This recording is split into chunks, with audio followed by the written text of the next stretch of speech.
अस्सलाम वालेकुम दोस्तों, मैं हूं सुबुही उस्मान और आप देख रहे हैं सुबुही का पाकिस्तान। जी तो खबर है भारतीय फ़िल्म इंडस्ट्री से, भारतीय शोबिज़ इंडस्ट्री से, जहां पे कि आइटम गर्ल नोरा फ़तेही जो कि कैनेडियन निजात हैं, इन्होंने अपने मद्दे मुकाबिल जैकलिन फ़र्नांडिस पर हत्या इज़्ज़त का दावा दायर कर दिया है। नोरा का कहना है, नोरा ने अपने दावे में ये कहा है कि जैकलिन फ़र्नांडिस जो हैं, इनकी इज़्ज़त को, इनकी साख को और इनकी शोहरत को नुकसान पहुंचाना चाहती थीं, जिसके लिए इन्होंने बहुत ही गहरी साजिशें रची और इनको बदनाम करने की कोशिश की, इनकी साख को नुकसान पहुंचाने की कोशिश की। ना सिर्फ जैकलिन फ़र्नांडिस के ऊपर उन्होंने ये दावा दायर किया, बल्कि इसके साथ-साथ कम से कम 15 मीडिया तंजीमें ऐसी हैं, जिनके खिलाफ इन्होंने 200 करोड़ रुपए इंडियन 200 करोड़ इंडियन रुपीस का दावा दायर किया है, जिसमें उनका ये कहना है कि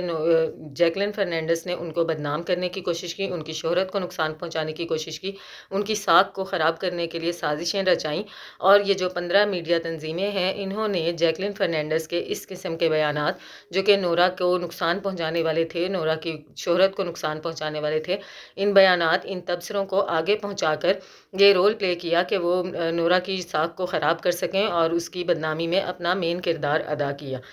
इसी के साथ-साथ मैं आपको बता दूं कि इंडिया में जो केस फ़िलहाल चल रहा है, सुकेश चंद्रशेखर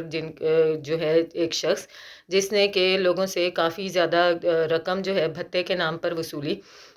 लोगों के साथ फ्रॉड करके उनका पैसा निकलवाया, उनके साथ उनके का ये जो केस है, इसके अंदर नोरा फ़तेही और क्या कहते हैं, जैकलिन फ़र्नांडिस भी नामज़द मुल्ज़िमान में शामिल हैं, जो कि ये दोनों अदाकाराएँ इस केस के हवाले से काफ़ी अदालती पेशियाँ भी भुगत चुकी हैं। लेकिन अब नोरा फ़तेही ने जो है जैकलिन फ़र्नांडिस पर ही हत्या की इज़्ज़त का दावा दायर कर दिया है और 200 करोड़ रुपए इंडियंस जो हैं, उसकी डिमांड कर दी है कि जो है जैकलिन फ़र्नांडिस में मुझे बदनाम करने की कोशिशें कर रही हैं, मेरी शोहरत को नुकसान पहुंचाने की कोशिशें कर रही हैं और मेरी साख को ख़राब करने की कोशिश कर रही हैं। इसके साथ-साथ 15 मीडिया तंजीमें भी इनके साथ इस काम में मुलव्विस हैं, जो कि इन तमाम तबसरों को आगे पहुंचाने में मरकज़ी किरदार अदा कर रही हैं।